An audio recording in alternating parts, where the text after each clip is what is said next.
Market concerns over the possibility of more policy responses from China's central bank in the coming months has been fueled by weak factory growth in April and new export orders, which have fallen for the first time this year. Joining me on the line is Wai Ho Leong, Senior Regional Economist at Barclays. Wai, do you think we are likely to see more policy responses from China's central bank?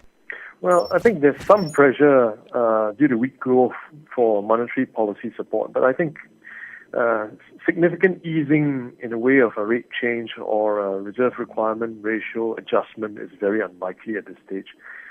We've got to remember that the property bubble remains a constraint on monetary easing, so they can't really cut rates that easily.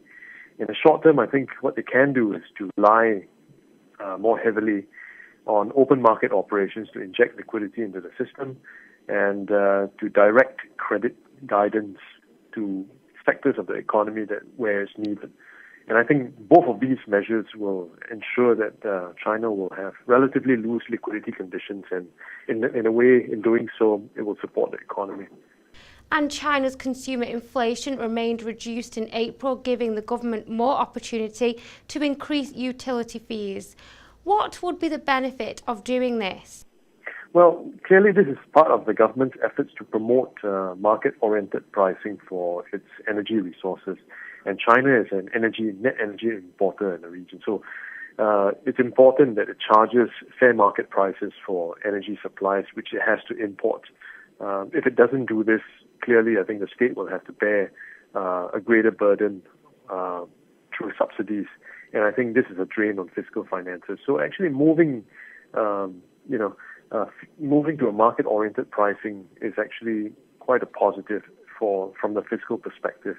And in fact, a few hours ago, I think the first increase in fuel prices was what we saw earlier today, when it hiked prices slightly for gasoline and for fuel.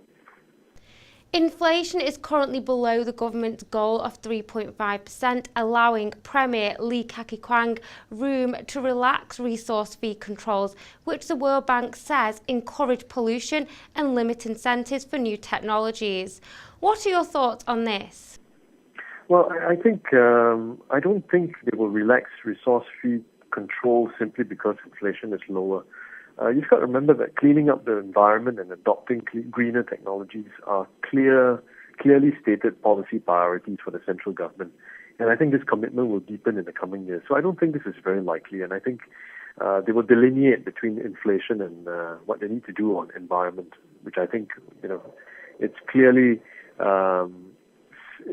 marked in their policy agenda that they want to reduce pollution and remove black industries and green the industrial sector over time. So I think that pretty much remains a priority. It's not going to be influenced very much by inflation.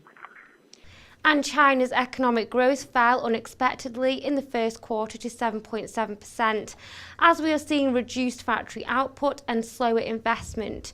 Do you expect a further decline in China's growth in coming quarters?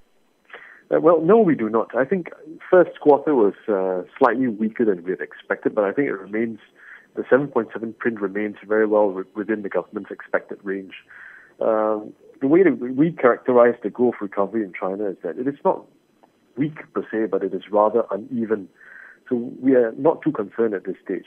One of the factors for growth, supporting growth in the second quarter is earthquake reconstruction, particularly in the Sichuan province, which was affected by a rather large earthquake recently.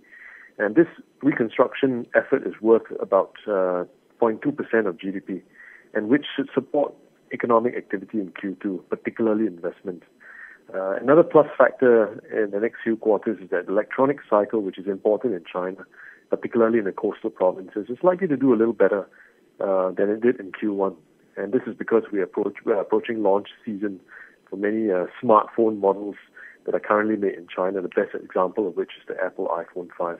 So we're quite confident that we can actually hit 7.9 growth forecast this year. That's all for now, but do check out all our other exclusive interviews and broadcasts from the TV team. Have a good weekend and goodbye for now.